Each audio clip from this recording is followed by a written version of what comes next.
Purport. Atheistic men sometimes criticize a devotee by saying, if you do not want to take any benediction from the Lord, and if the servant of the Lord is as opulent as the Lord himself, why do you ask for the benediction of being engaged as the Lord's servant? Sridhar Swami comments, Bhagavat Vaya Bhagavat Saman Aishvaryaya. Bhagavat Va, becoming as good as the Supreme Personality of Godhead, does not mean becoming one with him or equal to him, although in the spiritual world the servant is equally as opulent as the master. The servant of the Lord is engaged in the service of the Lord as a servant, friend, father, mother, or conjugal lover, all of whom are equally as opulent as the Lord. This is Achintya Beta Beta Tattva. The master and the servant are different, yet equal in opulence. This is the meaning of simultaneous difference from the Supreme Lord and oneness with him.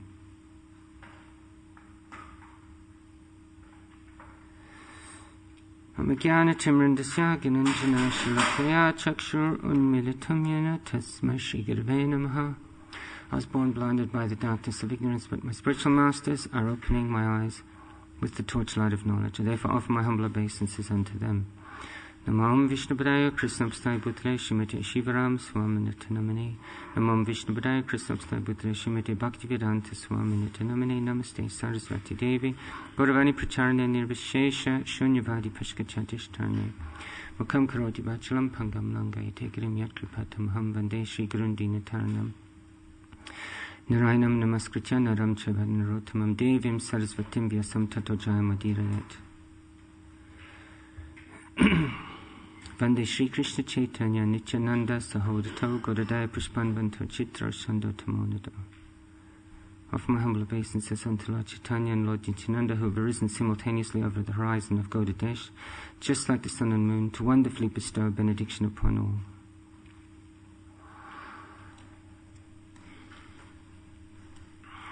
Vimunchati Yadakaman Manavo Manasistitan Charhyeva Pundarikaksha Bhagavat Vaya Kalpate. O my Lord, when a human being is able to give up all the material desires in his mind, he becomes eligible to possess wealth and opulence like yours. It's a very interesting subject. It's the sort of subject, there's so much to talk about, it ends up becoming sort of difficult to synchronize and chronologize how you're going to present the subject. Material desire, that's what's brought us here to the material world. That's what's keeping us here as well. And how to purify ourselves of material desire is what we're in this Krishna consciousness, what's placed us in this Krishna consciousness movement. Layer after layer after layer of material desire. And you make a wrong move and there's another layer. You get one more layer of material desire. And when you develop spiritual desire, that's what purifies the material desire. The desire can't be extinguished. The desire is a constant. It's given. It comes with existence, with being a living entity, with being an animated, sentient being. Desire comes with the package. You cannot extinguish it. Though, impersonalists and Mayavadis may try, they don't succeed. And it states in this scripture that they fall down from that position, inevitably. So, because this you can't escape from desire, you have to just work with what you got. And the analogy is given, it's like using a thorn to take out a thorn. The material desire is like a thorn in the body. It's causing us suffering. It's causing us pain and misery and frustration. And the way to get that thorn out is to get another thorn and take it out. So the thorn is your material desire. You get this other thorn, which is spiritual desire. So you actually just spiritualize that material desire. You engage that thorn, that material desire, in Krishna's service. And that's how you're going to get rid of that thorn.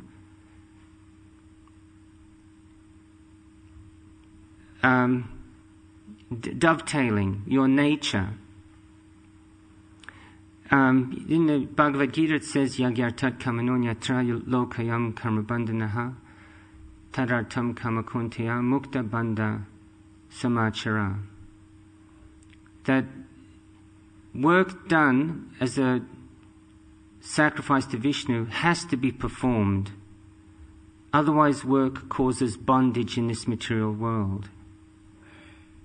Again, work done or, this expression of desire has to be expressed in Krishna's service. Otherwise, that desire will cause bondage in this material world. And it says, this point is classic actually. It says that when the human being is able to give up all the material desires in his mind, he becomes eligible to possess wealth and opulence like yours. Now, everyone's desiring the opulences. That's natural, Everyone's desiring freedom and Ishvara aham bhogi. Everyone's desiring to control and to enjoy. Everyone has these two compulsions to control and to enjoy. Krishna is the supreme controller, the supreme enjoyer. We came here to imitate Krishna. So we're all trying to control and enjoy. And so this is our desire. Now, if that desire is fulfilled, and it says here, when your mind is purified, you can actually enjoy and control on the same level as Krishna. When you're pure, on the same level as Krishna. Even though it doesn't mean you've become Krishna, it says that, in the purport, that doesn't mean that you become one with Krishna, but this is just Krishna's reciprocation. Krishna likes to have an even playing field with all his associates. No unfair advantages. He doesn't want to have any unfair advantages. It's a smooth, flat, even playing field. You've got just as much chance of defeating Krishna as Krishna has of defeating you when you're in the spiritual world. That's what makes it fun. There's no awe and reverence. There's no, he's Krishna, he's going to win every time. I remember once seeing this really hopeless, corny American soap opera. And this is before I became a devotee, I can safely say at least. And it's one of these rubbish family kind of things where they're showing, this completely schmaltzy American family. And there's this little kid was the spoiled brat, and the kid would say, I win all the time. And everyone thought, oh, what an obnoxious little brat, So there's none of that. In the spiritual world, it's even, everyone's being fulfilled.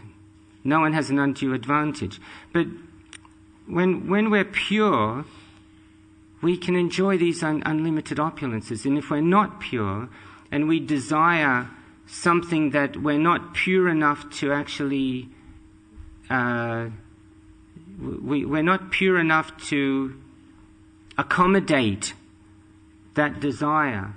When we're not pure enough to accommodate a particular desire, then that desire, the fulfillment of that desire, will contaminate us. It's like we will have been given enough rope to hang ourselves. You desire the wrong thing, and you're not pure enough to accommodate that desire, it means you're asking for enough rope to hang yourself. Because that's what's going to happen, and it's happening all the time, actually. You just, it's called being out of your depth. You get out of your depth, and then you actually, like it says here, that if you can't dovetail, if you've desired something that's, and it's bigger than your boots, and you can't dovetail that in Krishna's service, ends up the residue will dovetail you in Maya's service. And you will actually become bound by that desire. There's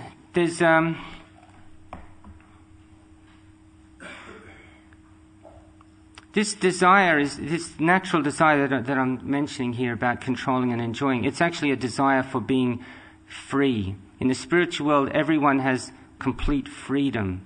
They're all pure. They're not this principle of overstepping your desire and then having the backlash because you've asked for something that's beyond your capacity.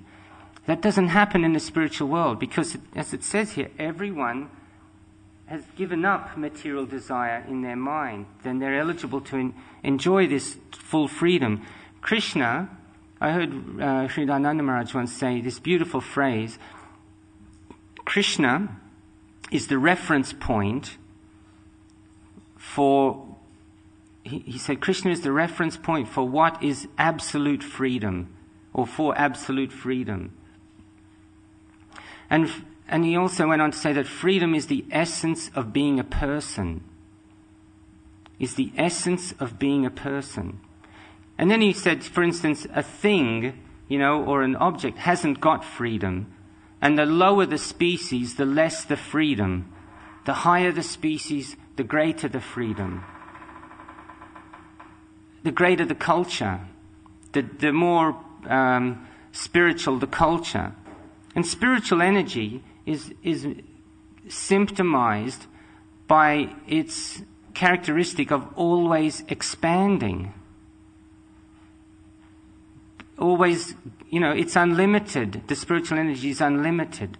So it expands and expands, and its freedom is not limited. It just keeps on expanding. And material energy, it's characterized by the symptom of it's always diminishing. Just like these material bodies, diminishing. Anything material, diminishing. Including material relationships, diminishing. Whereas spiritual relationships, they deepen and they expand and they keep expanding. Different symptoms. So when we identify with the body, when we identify with this, material amalgamation of chemicals, and yet we're the soul, it's a misidentification. It's a misunderstanding of our identity. And that misunderstanding of our identity is the source of misery. It's the source of misery. Because if we're looking for fulfillment and looking for this kind of this state of being spontaneous and free, and on the same level as Krishna, if we're looking for that, then we have to understand our spiritual identity and not get into this misidentification. Because what makes the spiritual world work, what makes the whole society work, is that everyone in the spiritual world is, in a sense, everyone's in love with Krishna, and therefore they're also in love with each other. And in the state of love, what makes a relationship of love is that, or for instance, let's start one smaller category first. When someone's in love with another person, it means that they're willing to do anything for that person. They'll do anything for that person. And then when two people are in love with each other, both are willing to do anything for each other. right? Sometimes you get a situation where one person loves the other person, but the other person doesn't love that person. And that's a relationship that's not going to last. And sometimes you get two people, they're actually not in love with each other, they're just attached to each other. It's a dependency. It's not a state of love, it's a state of dependency. Because there's a difference there. When there's a state of love, then there's no envy and there's no attachment either. It's just you want to see this person flourish. You want to see them blossom and reach their full potential, with or without you. It's not conditional. I don't have to be there. I just want to see them make it. I want to see them, reach their potential. And what happens is when somebody sees that this person is so much my well-wisher that they want to see me become fully blossomed, fully independent, fully who I am, then there's no strings attached, you actually feel very attracted to that person. You feel very indebted to that person. It's a little bit like, the way it's meant to be when you bring up a kid. The parent is meant to just want to see that child become so independent, so capable. Shri Radha Gokulananda ki jai.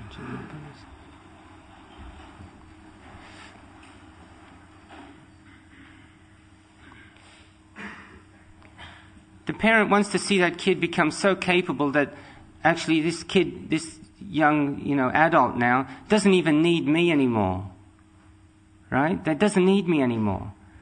And then when the parent has brought the child up in that mood, that actually this child doesn't really need me anymore, they're so capable. I've successfully brought them up to be so capable and independently resourceful that they don't even need me. But then that child will realize that this person really loved me. And so the relationship will continue.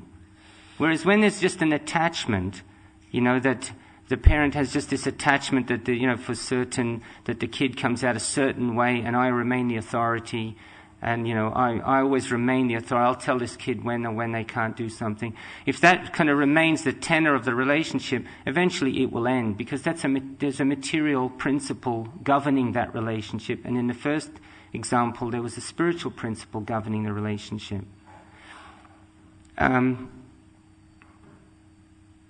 So, in the spiritual world, everyone's ready to just do anything to please Krishna. And then Krishna's ready to do anything to please his devotee. And and therefore, when you're ready to do anything, it's like we're talking about freedom again. Anything means anything. So then there's no limitation of expression.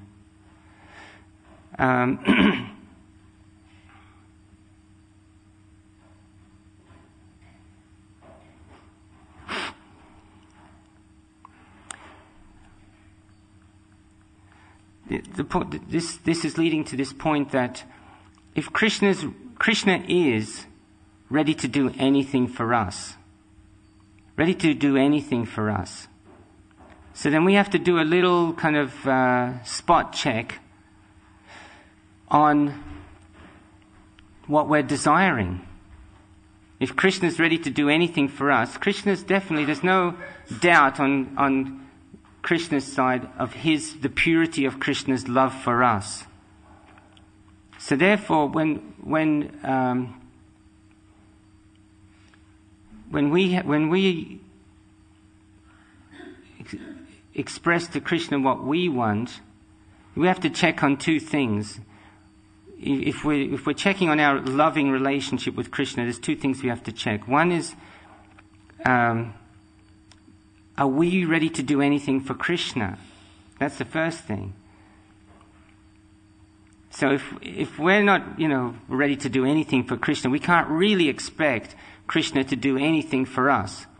Right? The second thing we have to check is that, even if it's our turn first, okay, Krishna, this is what I want. could you fulfill this desire and this desire and this desire? We have to check, are these really our desires? Are they really what we want? Or is this just our conditioned nature, our false ego speaking? You know, are we going to get ourselves into trouble by asking for these things? Or is this is this desire we're expressing something that's going to purify us, that's going to actually start peeling off the layers of the conditioning to bring it to actually purify us? We have to check those 2 points.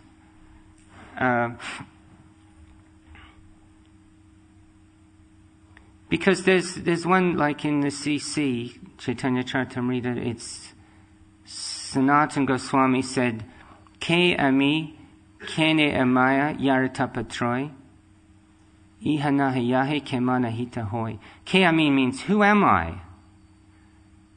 Yaritapatroy, why am I suffering these 3 miseries? And if I don't know who I am, how can I be benefited? So that's a brilliant point. If I don't know who I am, how can I be benefited? You know, if we're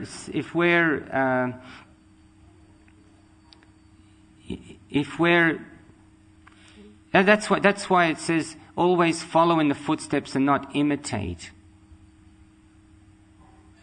The process of becoming advanced in Krishna consciousness means you follow in the footsteps of the previous acharyas. Mahajana yena gatasa panta. You follow that path that's been trod by other great devotees. You don't imitate them.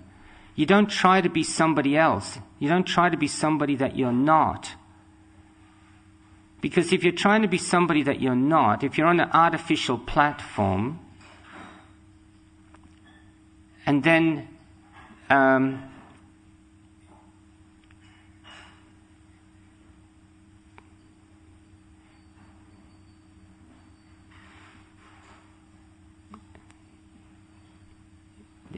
if